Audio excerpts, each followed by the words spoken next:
Hello, good afternoon. Hello, hello. First, shout out, Lucky Lady. Sis Pinay Indian Vlog, maraming salamat talaga, no? Alam ko nakasubaybay ka sa aking video, pero hindi ka nga lang nagko-comment ka lang kasi tuwad na naman tagilid. So, maraming salamat talaga, Sis Pinay Indian Vlog, guys. Pa-support naman, tayo nagpi-play, kaya nga minsan, hindi na lang tayo nagko-comment, ano? So, ikot na naman tayo sa ating kaharian, guys. Ito. Mami Carmelita Inigo, maraming salamat. O nga po, Mami, ano, tayong pabata na, marupok na ang ating buto-buto. Totoo po yan. So, nag-iingat-ingat din naman po ako. Kaso nga lang matigas lang ang ulo natin kasi nga nakakainip. Mas nagkakasakit po ako pag hindi ako gumagalaw. Katulad nga niyan, ano, hindi ko nga maano yung aking balikat. So, kahapon po, ito ikwento ko lang sa inyo. Kahapon, dapat ihatid ko yung bunso nga doon sa aking hipag-asikusan kabitin niya. So, dali-dali po akong pumasok sa kanila. Humingi ako ng tubig agad kasi inatake po ako ng sakit ng aking dibdib. Ganyan po yung muscle ba. Pero, na-check na yan ako last year. Wala. Almost 2 meters na hose ang inano dyan sa akin tiyan. Ano, wala naman akong ulcer. Kaya yon, sabi nga ng aking doktor, pasalamat ako dahil hindi ako mataba. So kung ako'y mataba, malamang kukonfine ako dahil masakit po talaga, gumagapang ang sakit sa dibdib. Hindi pa ako natingnan sa sa heart center, ano, pero dito libre nga ako anong gusto ko. So ayan po, hindi pa ako tatawag pa ako sa doktor ko, pero gusto ko magpa-inject nga sa aking special doktor sa aking balikat, libre din po 'yan. So kailangan lang ng doktor na recommendation ko para 'yan, kasi pag umabot na ng year, kailangan may bago na namang recommendation, reference ba mula sa aking private doctor, private bang tawag diyan. So ito po guys, ito ang aking martor. Ngayon naglinis siya, yung aking binata. So yan, siya naglinis. Sabi ko, ito lang sa semento lang ang anuhin niya kasi yan, pag bukas niyan, papasok ang papasok ito, ito yung mga dahon. So ayan po, nilagay niya sa mga sabi ko wag na siya magpagod. Itong dito lang kasi nagkumpulan na eh. Pero pati doon sa damo, nilinis niya. Sabi ko wag niya nang walisin yon.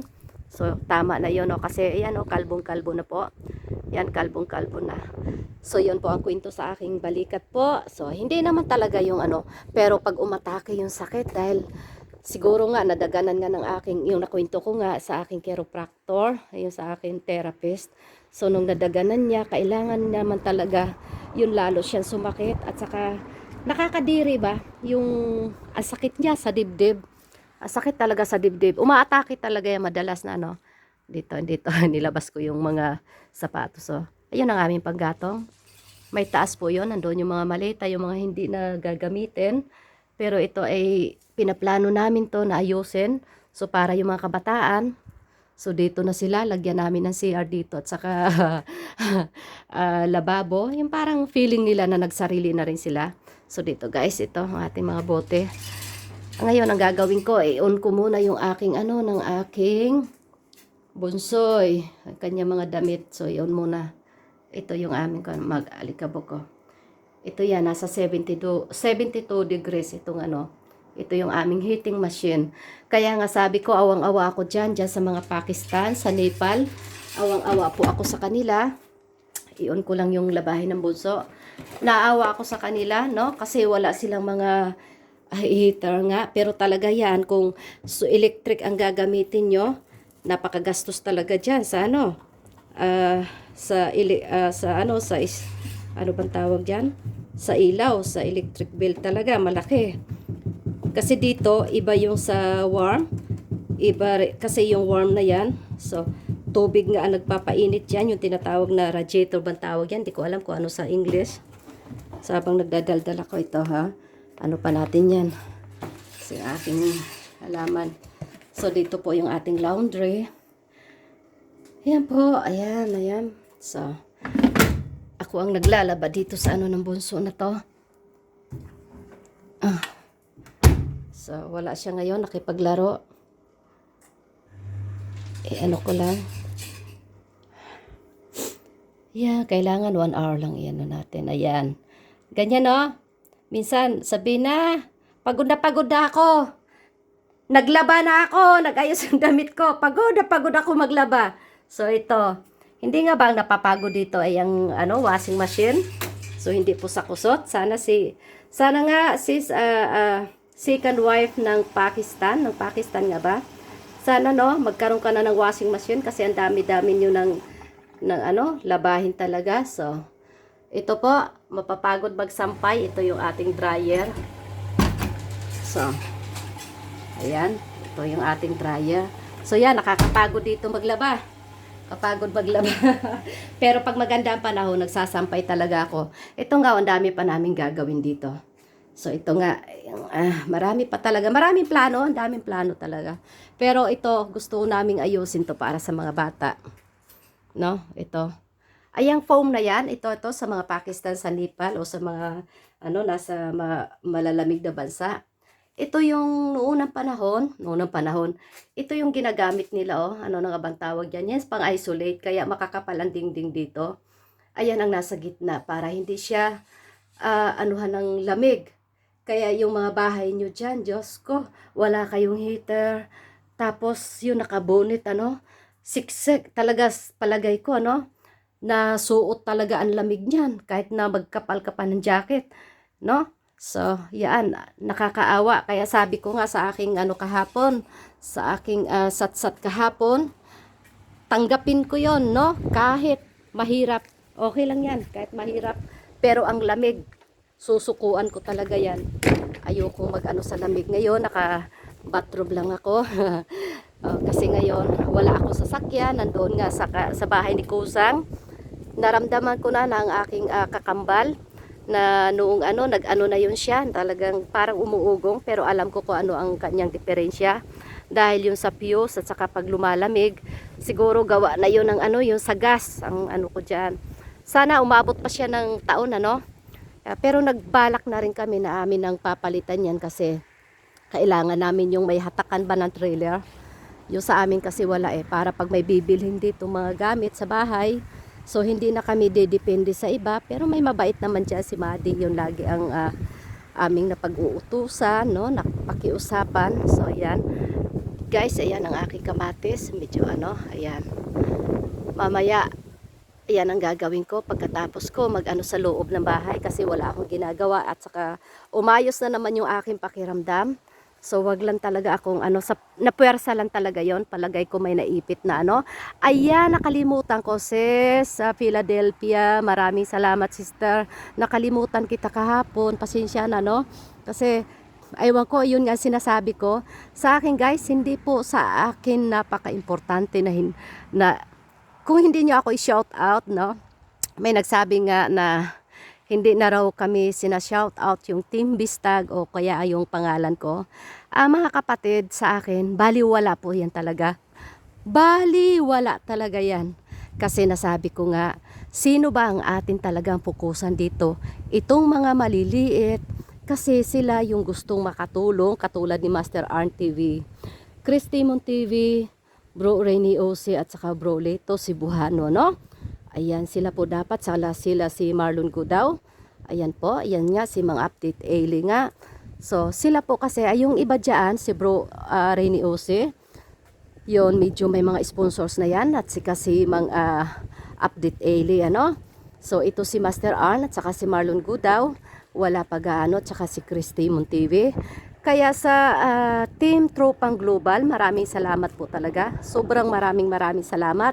Sana nga po ay ma-uploadan nyo yun. Ayun, tawa nga ako ng tawa. So maraming salamat 2 hours yata tayo nag-usap, mami. Guys, para sa mga hindi lang nakakaalam, si Tropang Global, si Philadelphia yon. Yan ang ating mga bayanihan at saka si Via Pascual nga. Yan sa Team Bistag din siya at saka Colmits College, So, ayan. Anuin mo na yan, huwag mo nang yung likod na yan. Yung mga ganyan, lilipad din yan. Ito lang hayaan mo na. Ito lang, tama na yan. Para lang pagbukas ba ng pinto ba, hindi siya papasok. So, wag ka na magpagod. Nag-aaksaya ka lang ng oras mo. Yun lang naman pinano ko sa'yo Kanya-kanya kaming trabaho dahil yung bunso nasa tiyahin ngayon.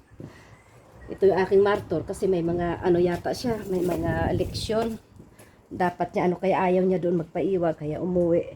Yun, may kasama ako. So, ito po. Ito, dito tayo sa loob. So, patuloy ako rito magkwento-kwento, no? Ito po, ano, ito, Pinay sa Nepal. At saka si, Rosana Elias, yun nga sa ano second wife ng Pakistan. Ito yung sinasabi ko, ayan nandito pa akong tuwalya. Ayan, ito ipakita ko lang sa inyo ano. So, hindi na sa mga Europa, hindi na kayo ano, baka sabihin niyo ay inosente ako. Dito kaya ko lang pinakita to kung ano yung ating heater dito ano. So ayan. So ngayon in-off ko 'yan. Inaka-off 'yan siya ngayon. Ayan dito. So tubig 'yan nasa loob na wina-warm. Ayan. So dito 'yan umano. Ngayon maayos ang aking pakiramdam. Nag-general cleaning po ako. Ito pa dahan-dahan kaya habang nagpapahinga lang ako. Kaya ito nag-video muna ako ano. So inayos ko yung aking mga halaman. So ito po, dito po tambayan namin ng ano, sa asawa ko to itong room na to kasi mahilig yan magkaraoke minsan, magpa-music dito yung kanyang dito siya nagpapahinga, dito siya tumatambay. Pag wala siya, ako naman dito. So ayan. Sa laki niyang tao, sa tangkad niya. Pero kadalasan dito siya nag-overnight kasama si kanyang konyak minsan. Pero hayaan na. Libangan niya yan eh. I mean, pagpahinga, pagkababa niya galing sa barko, kailangan din niya magpahinga. So, no, so, yan. So, nagbabacuum po ako. Tapos na ako mag-vacuum. Yun nga sinasabi ko. Ini-imagine ko yung sa Pakistan at saka sa iba dyan, ano, na kanila talagang simento lang. Dito, ang simento, may ano yan, may styrofoam yan sa ilalim, may plastic na para pang ano yan, isolate nga sa lamig. Tapos may carpet. Oh, kung walang heater yan, talagang sumisingaw kaya ang ano niyan, ang lamig. So ito. Yan oh, yan ang itim kasi nga dito tayo nagpapausok. May bisyo po ako. May bisyo pero ilihis ko ano. So maraming salamat talaga. At ito lang i-announce ko lang to ano, ikukwento ko lang habang ako'y nagpapahinga kasi pahinga, trabaho. So dito lang muna. So nakita nyo na to. Yan, hindi pa talaga ako totally tapos dito. Pupunasan ko pa ulit tong lamesa. Nag-ano ako, ayan, inano ko yung mga halaman ko. Yan nga, tinanggalan ko na yung aking, pinutol ko na yung aking mga halaman, pinudpud ko. Yan, wala na siyang ano, pinagpupudpud ko siya para magkaroon siya ng panibagong sibol. Ito. Ayan. So, itong rose, pinagtatanggal ko. Pati nga sa labas, ipuputulin ko yung mga rose kasi sabi dapat October daw. Para next year maganda ang tubo niya. Pero ngayon November, so i-ano ko yon. Ayan, kausap ko kanina ang aking kuya. Ayan, trabaho, punas-punas. Hinto, kasi ang aking kuya si Manong Joe channel. Shout out sa iyo Manong. Sa Bantayan Island. Sa akin din asawa, pamangkin, si Toto Binmar, at saka yung aking asawa, si Jeto 76, nasa Pilipinas sa ngayon. Ayun nga, may bagyo nga, malakas ang hangin, kaya ang kanilang signal naman ay putol-putol, consumption din, ano? Napagod ako kasi kalahati lang aking maintindihan. So, kay Manong, okay pa, pero sa Manila, grabe. Yun. So, madaano na, ayan, na ano na naman, ayan, yung expression ko si ayan. So, yan, Ma'am Shi, alam ko na kung sino, no? Kwento ko lang, talagang kay Sis Philadelphia, at saka yan kay Via, at saka kay Mami, yan, si Team Tropang Global. Kaya ko lang naikwento dito, no? Kasi magkaisa kami, si Mami, talagang, magkaisa kami ng aming layunin, ano? Kaya ako natutuwa din sa kanya dahil uma-agree siya sa aking mga plano, ano? Kasi sabi niya ganyan din siya kasi talaga mga kapatid, ang talagang gusto kong suportahan, hindi lang sa Team Bistag, itong mga maliliit na channel kasi hindi pa sila kilala. Kahit nga sarili kong channel, okay lang eh. Pero ang nakakatuwa, sabi ni Mami, kailangan lumaki din yung channel mo para may itutulong din tayo. Gustuhin ko man, alam naman natin ano, na kapag hindi ukol, hindi bubukol. Ayun nga, ano, siguro hindi pa sa akin talaga. Pero totoo po, kahit ilang milyon pa yata ang ating kikitain, hindi naman para sa ating bulsa. Pag milyon siguro, imagine natin guys, ano, ilan kayang milyon din ang ating matulungan? Hindi, hundreds na lang, hundreds lang, ano. So yan, kaya natuwa ako na natawa, kasi nga, magkaisa kami dahil kinukwento ko sa kanya, nasabi ko, katulad ni Bro Rene Ose, itong iba may mga ano na may mga sponsors, kaya yan, alalay na lang. Yun talaga ang Team Bistag po, una talagang pinagsikapan ko yun na maumpisahan ang ating mga miyembro, ang ating mga kabistag, na makilala sila, no? Yun talaga kung sa tindahan pa, naggawa talaga ako ng puhunan. Ayan, magyabang na tayo. Yabang po to na may katotohanan. So, wala po akong pakialam sa basher kung anong-ano nyo. So, isabi ko nga sa inyo, gusto nyo, ano, lapagan ng resibo. So, ako, kung anong sinabi ko, mayroon akong katibayan. At marami, sigurado dyan, no? Yung mga taong walang inggit sa buhay na natuwa, na natulungan. Pero, sa mga natulungan kong iba dyan, at sigurado, ano yan sila, yung salungat kasi tapos na silang natulungan. Pero wala na rin, no packers na tayo doon, ano? So, yan po, na kahit hindi lang sa Pilipinas, napaano ako sa Nepal, sa Pakistan, sa India, na curious lang ba talaga ako dahil kung tutusin, mahihirap ding bansa yan, ano? Yung pala may mga Pinay din dyan. Pero mayroon din namang Pinay na pinalad na may mga kaya din yung kanilang mga asawa, katulad ni Sis Pinay Indian Vlog. Yan, nasa India na may kaya din sila, no? So, yun lang iba dito, medyo nagiging, yun, sinuwerte sa asawa, sinuwerte sa, kung ano ko to si Sis Rosana Elias, swerte sa asawa at napakabait. Yun nga lang, ang buhay din niya para din sa atin, no?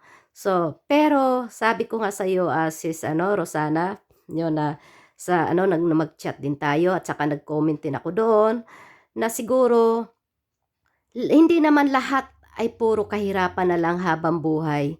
So sa una talaga tayo ay anong tawag niyan, inano tayo ng Diyos, no? Yung pinahirapan muna tayo din sa pagsubok muna. Kita nyo yung paghihirap, ang kapalit naman ay sarap.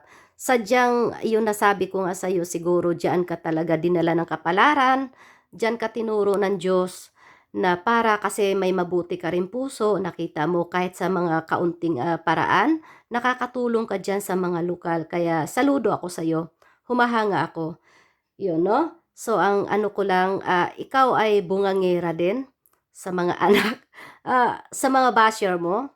Siguro, unawain nyo, kasi alam nyo po ba na ang mga ganyang mga nanay, ang mga bungangang ganyan, sa na walang itinatago sa vlog, itinatago sa harap ng camera, yun po sila ay tunay, totoo po yan. Kasi ganyan din ako, nakaka-relate ako, ano? So, sadyang maganda din, malamang sa vlog, tinuturuan niya yung mga anak niya kung paano magtrabaho dahil ganyan din ako. Kung tutuusin po talaga, maayos ang buhay namin, no? As in, maayos ang buhay kung ikukumpara sa iba. Pero yung mga anak namin, tinuturuan din namin na magsarili sila. Katulad nitong aking dalaga, nasa Sweden nga.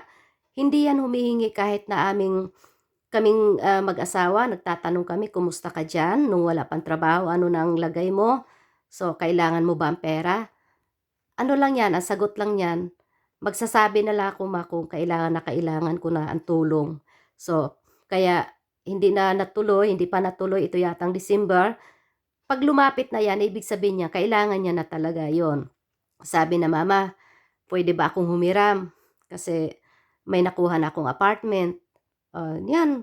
So, okay yan. Pero yung sa mga maliliit na bagay, hindi po sila hindi po sila ganyang kademanding na mga bata. Yun nga sabi ko, yung isa kong binata rito, talagang nagsusumikap. Ayaw din niya hanggat maaari, ayaw din niyang bigyan siya ng pera. Kaya yun ang kinukumpara ko ang buhay dito at saka sa Pilipinas. At ang nakakatuwa nga, yung mga kakilala ko, may mga kakilala ko, yung mga anak nila, talagang hindi magsusuot kung hindi Adidas, Levi's, mga ganyan, So, tatak talaga. Kung ikumpara ang buhay nila sa buhay namin, So, yun nga, yung siyempre, lang to, chismis na katuwaan o ano man. Pag kaming mag-asawa nag-uusap, yun nga nasabi ko, gaano ba kami kaswerte na itong mga batang ito, na hindi sila tumitingin, Mga branded din naman yan eh. Binibili ko nga yan ng Tommy Hilfiger, ano? Yung mga Jack and Jones, yung mga ano din naman, mga branded eh. Kumo hindi sila gaano talaga nag-a-after ng mga tatak, mga ganon, na kahit na afford din naman namin kung tutuusin, no? So hindi po sila ganyan na maibili mo ako ng ganyan. Gusto ko ganito. Gusto ko ganyan ang tatak. Hindi sila kung ano yung ibinili ko sa kanila, masaya na sila diyan. Sila pa nga magsasabi, hindi pa nga namin nasuot tong iba namin bagong gamit, bili ka na naman. So, hindi po sila ganyan kaanong bata na kahit alam nila na ang magulang nila, kaya silang bilhan, pero hindi sila demanding. At alam din nila na hindi naman sila pinababayaan, na talagang pagdating sa mga damit o kaya sa pagkain. Yun na, sa pagkain naman, speaking of pagkain, nako, talaga namang grabe talaga ako kumanermon, totoo po yan. Grabe ako kumanermon, lalo na pag mahuli kong itinatapon yung pagkain at kakain ng manok, no? Kakain ng manok sasabihin buto na raw ang may mga laman pa. Kaya ang ginagawa ko sa mga yan pinapakitaan ko talaga yan sa dokumentary ng mga kumakain ng pagpag. Ayan, ito ng aking martor, oh. Ayan, oh, ayan. Can you say hi to my mama's to your mama's vlog? Hello. Oh. How are you there? Oh. Siya yan si Martor Deke Channel. Hindi lang siya active ngayon kasi busy yan sa kanyang... What? Studying. Oh, nag-aaral kasi siya. At saka may channel yan pero hindi siya active, guys. Oh, hindi ko na rin inaano yan kasi ngayon focus siya sa pag-aaral. At saka yan talaga business-minded yung batang yan. At yun nga sabi ko, sobrang hanga ako sa mga batang yan. Hindi lang dahil sa mga anak ko sila. Hindi talaga sila ano sa pera. Yung sa Pilipinas ko, nako kabaligtaran yun. Nakaabang lagi yun. Si puro hingi. Bigyan mo ng 1,000 yan, hindi kasya. 2,000 hindi kasya. Kahit 10,000, 20,000, hindi rin kasya. Parehong ganun. Kasi palibasa, ewan ko, na-spoil din yon. Kaya yan, may pamilya na. So yan, nakaabang na lang lagi. Kaya siguro masabi nyo na ako'y pala sumbat. Hindi po, kasi ako, ang gusto ko lang matuto sila sa buhay. Kahit kamag-anak ko, hindi ko tutulungan kapag nakita kong patamad-tamad. Sabi ko nga ako ay gabay lamang. Gumagabay ako. Bigyan kita pangumpisa.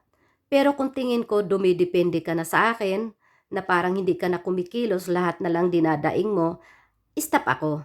Paano ka matututo sa buhay? Kaya ito, sabi ko nga dito sa aking binata, pag ikaw umalis, pag ikaw lumayas, hindi talaga kita hahanapin. Hindi kita hahanapin kasi alam ko, kaya mo ang sarili mo. Magaling ka makisama sa tao at talagang matutuwa sa iyo ang titirahan mo dahil ikaw mismo, kahit saan ang batang yan, tumutulong sa kusina na hindi na nagpapautos. Kaya hindi ko siya kailangan talagang hanapin. Dahil talagang masipag, asing masipag na bata. Kahit ito na mga aking dalaga sa Sweden ngayon. So natuto sa buhay. Yun lang ang sabi ko, ipinagmamalaki ko sila kasi pagdating sa pera, hindi talaga sila mga spoiled. Saka hindi sila demanding, kahit bigyan mo, ayaw. Tanungin mo, sasabihin, magsabi na lang ako kung ano.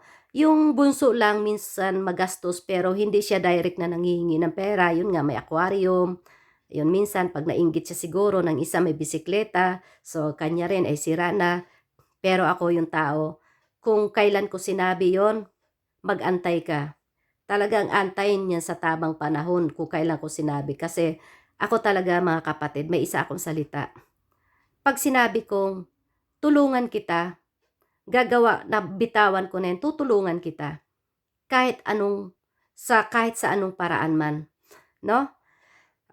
Kasi nakapagbitaw na ako ng salita. Pero pag lumapit ka na nagsabi ako, tingnan natin, ayokong mangako. Kasi mahirap mangako. Ibig sabihin niyan, ayokong mangako. So, hindi kita, hindi ko alam kung hanggang kailan, no?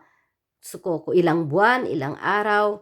So, ganyan po kasi ayoko pong mangako. At saka dito sa ating mga katimbistag, ayon sinasabi ko, kahit dito sa mga kabataan, kahit kanino pa man, kahit kaninong tao, kapag ikaw nangako ng isang bagay, tuparin mo yan. Kasi kung hanggang salita ka lang, hanggang singaw lang sa ilong mo, ngayon gusto mo ganito, bukas iba na naman sasabihin mo.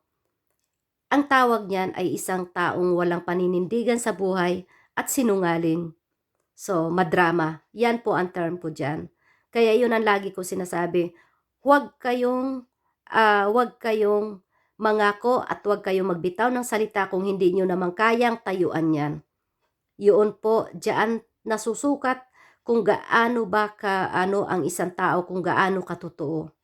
At yun talagang tunay na ikaw, ano? Yun po ang para sa akin.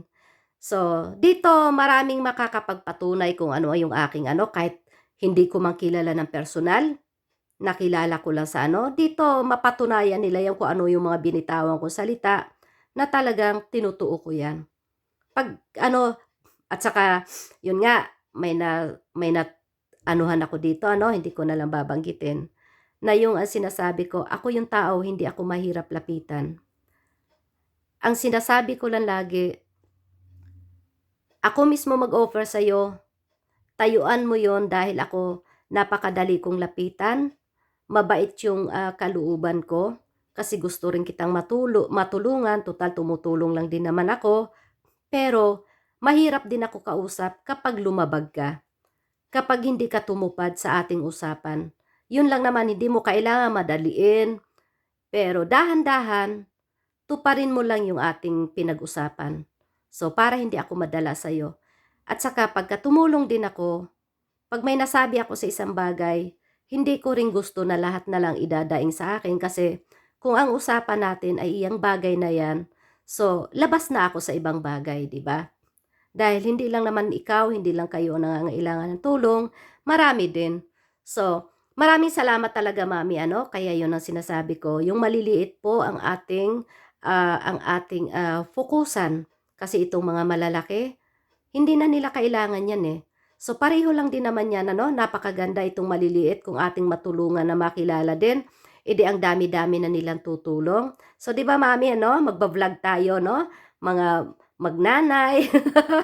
Sana nga matupad yan. So welcome, Mami, punta ka rito. At saka sa Pilipinas, ano? So first time siguro magkaroon na maglulang vlogger, magpapatayo. Ano kaya, Mami? Tayo tayo magbubuhat ng simento o ano man dyan. Joke lang po. Pero may katotohanan po yan. So, yun po ang ating layunin, ano? So, totoo rin yan, Mami. So, kung pagkaloob ng Diyos na ang ating channel ay lumaki at walang kaabog-abog, abonado pa nga tayo. So, yun ay talagang kung sa atin pa nabitawan na natin pagtulong, ay pagtulong talaga. So, wag po tayo sa malalaki ang channel at mga kilala na, wag po tayong yung bang masaktan o kaya magtampo na kung ang ating mga sponsors pupunta sa iba. Pareho lang din naman yan eh. Tulong din yan. Sa pagtulong din yan napunta. Kahit kanino pa man, kahit kanino pa lumipat ang lilipat ang sponsors, pagtulong din naman yan eh. Para sa akin maganda yan, patas yan. Kasi ako ganyan din eh. Hindi ako nakafocus sa isang tao lamang. Lahat yan tinitingnan ko. Tama nga, Mami, ano? Si Mami sa Team Tropang Global, pareho kami ng katuwiran, umiikot-ikot lang kami. Yung mga taong hindi napapansin, at saka ito lang guys, ano? Sa malalaki o kanino man, ang pagtulong, sabi ko nga, agree sa akin ang aking mga kausap, sila Sis Philadelphia, at saka si Mami, Team Tropang Global, ano? Mami lang tawag ko. Agring-agree sila sa aking mga layunin, sa aking sinasabi. Pagtotal pagtulong ang ating content. Huwag po tayong magkaroon ng favorite na ang ating dadalhan na ganito ganyan. Nasabi ko na yun sa una. Kung tayo ay nakikita natin na ang isa ay ang dami ng sponsors, kausapin natin na ang isa hindi pa napupuntahan. Kasi isa pala kami ng layunin ni Mami. Yung pala ganyan din siya, nag-iikot. Kaya niya rin napupuna ang iba. Ganyan din ako. Kasi nga, kung i-vlog lang din natin, tapos hindi natin balikan, hindi natin i-update, paano sila? At saka, ito po guys, ano, huwag natin balik-balikan ang isang tao dahil marami tayong views doon. Negosyo na po yan. Napakalinaw na po.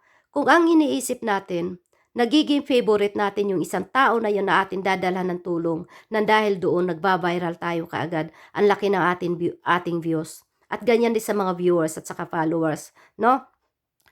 Ang ibig sabihin niyan, negosyo na ang hanap natin, hindi na po yung pagtulong. Kasi iyon ang inaano ko. Nakita niyo yung aking channel, guys? Kailan lang ako nagkaroon ng 4K? Na hindi na tumataas-taas? Yun nga, nabanggit ko kahit kanino. Kung views ang pinag-usapan, kung pagtulong lang talaga ang pinag-usapan, bakit ako tutulong sa ibang vloggers? Na kaya ko naman mamuhunan. Kaya ko naman kumuha ng taong magba-vlog para sa akin at i-upload ko sa sarili kong channel. Pero hindi ko yung ginawa. Kasi ang gusto ko makatulong dito sa maliliit na channel at hindi lang ako nagpasalamat ako na nandyan ang aking backup na si Mami, no? At saka iyan si Team Tropang Global, andyan si Via Pascual, andyan si Sister Philadelphia at mayroon pang iba rito na sumusuporta sa Team Bistag at ganun din sa aking layunin, ano, malapit na mag-ano ang aking video. So guys, para magtapos lang, yun po ang aking layunin. Hindi po ito pang sarili, para po to sa lahat.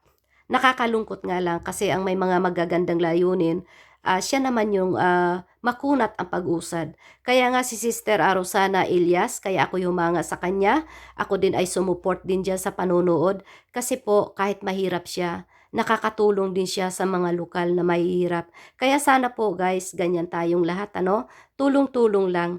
Kasi pag tayo natulungan, tayo naman ang tutulong sa iba at yung natulungan natin, sila naman ang tutulong sa iba din. So 'di ba parang kamuti lang nangungugat, nangungugat. So ganyan po. So mabuhay po tayong lahat. Happy Sunday po at bye-bye. Bye-bye po.